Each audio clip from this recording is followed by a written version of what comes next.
வணக்கம். என்னோட பேரு ஸ்ரீராம். நான் ஒரு ஹிந்து. ஆ, நாம் இஸ்லாம் மதத்தை பின்பற்றாமல் இந்துத்துவத்தையோ கிறிஸ்துவத்தையோ பின்பற்றுவதால் இறந்த பிறகு சொர்க்கத்தை அடைவது கடினமா அல்லது நம்மால் சொர்க்கத்தை அடைய முடியாதா?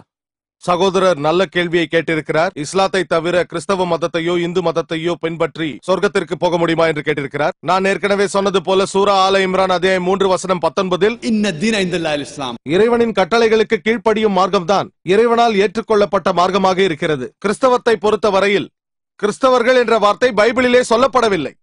எப்படி இந்து என்ற வார்த்தை இந்து மத வேதங்களில் இல்லையோ அதே போல் கிறிஸ்தவர்கள் என்ற வார்த்தை பைபிளிலும் இல்லை. அப்போஸ்தலர் நடவடிக்கை புத்தகத்தில் முதல் முறையாக கிறிஸ்தவர் என்ற வார்த்தை பைபிளில் பயன்படுத்தப்பட்டிருக்கிறது. இயேசு கிறிஸ்துவை பின்பற்றுபவர்களால் அந்தியோகாவில் இருந்த சிலரால் வைக்கப்பட்ட பெயர் கிறிஸ்தவர்கள். கிறிஸ்தவம் என்ற பெயரே பைபிளில் இல்லை.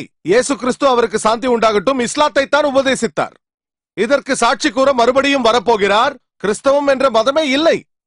திருக்குரானில் ஏப்ரஹாம் சொல்கிறார், சூரா ஆல இம்ரான் அத்தியாயம் 3:67 அவர் யூதரோ கிறிஸ்தவரோ அல்ல, அவர் ஒரு முஸ்லிம். ஏப்ரஹாம் இஸ்லாத்தை போதித்தார். மூசா நபி இஸ்லாத்தை போதித்தார். இஸ்லாம் என்றால் எனக்கு ஒரு முஸ்லிம் பெயர் இருக்க வேண்டும் என்று நினைக்காதீர்கள். நான் அரபு நாட்டில் வாழ வேண்டும், என் பெயர் ஜாக்கிராகவோ அப்துல்லாகவோ இருக்க வேண்டும்.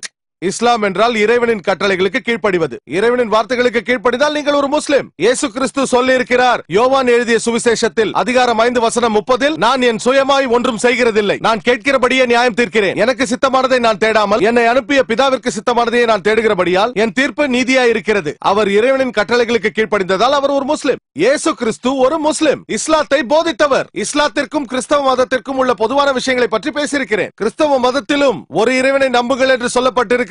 கடவுளுக்கு உருவம் கொடுக்காதீர்கள் என்று சொல்லப்பட்டிருக்கிறது. கடவுள் பெறப்படவில்லை என்று சொல்லப்பட்டிருக்கிறது.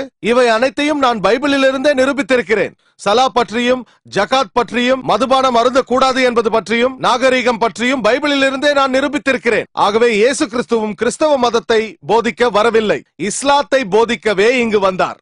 எல்லா மதங்களுக்கும் இறைவன் ஒரே ஒருவன் தான். ஒரு மதத்தை தான் கொடுத்திருக்கிறான், வேறு எந்த மதமும் இல்லை.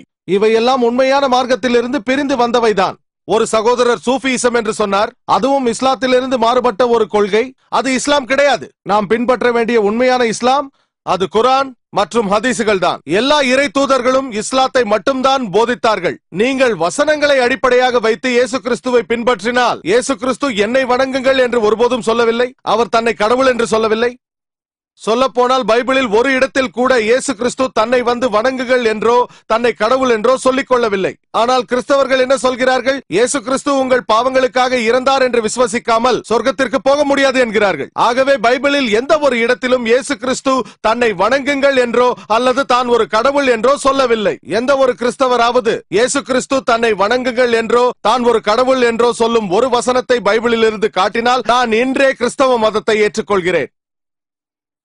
மேலும் சொல்ல போனால் இயேசு கிறிஸ்து சொன்னார், யோவான் எழுதிய சுவிசேஷத்தில் அதிகாரம் 14:28 என் பிதா என்னிலும் பெரியவராக இருக்கிறார். மேலும் அதிகாரம் 10:29 என் பிதா எல்லோரிலும் பெரியவராக இருக்கிறார். மத்தேயு எழுதிய சுவிசேஷம் அதிகாரம் 12:28 தேவனுடைய ஆவியால் பிசாசுகளை துரத்துகிறேன். லூக்காவின் சுவிசேஷம் அதிகாரம் 11:20 நான் தேவனுடைய விரல்களால் பிசாசுகளை துரத்துகிறேன். யோவான் சுவிசேஷம் அதிகாரம் 5:30 என் சுயமாய் நான் ஒன்றும் செய்கிறதில்லை, நான் கேட்கிறபடியே நியாயம் தீர்க்கிறேன். எனக்கு சித்தமானதை நான் தேடாமல் என்னை அனுப்பின பிதாவிற்கு சித்தமானதையே நான் தேடுகிறபடியால் என் தீர்ப்பு நீதியாய் இருக்கிறது. அப்போஸ்தலரின் நடபடிகள் புத்தகத்தில் அதிகாரம் 2:22 இஸ்ரவேலரே நான் சொல்லும் வார்த்தையை கேளுங்கள், நீங்கள் அறிந்திருக்கிறபடியே நஸ்ரேனாகிய இயேசு கிறிஸ்துவை கொண்டு தேவன் உங்களுக்குள்ளே பலத்த செய்கைகளையும் அற்புதங்களையும் அடையாளங்களையும் நடப்பித்து அவைகளினாலே அவரை உங்களுக்கு வெளிப்படுத்தினார். ஆகவே இயேசு கிறிஸ்துவின் வார்த்தைகளை பின்பற்றும் ஒருவர்தான் கிறிஸ்தவர் என்று சொன்னால் நான் உங்களுக்கு சொல்ல கடமைப்பட்டிருக்கிறேன். அதாவது முஸ்லிம்களான நாங்கள் கிறிஸ்தவர்களை காட்டிலும் கிறிஸ்தவர்கள் என்கிறேன்.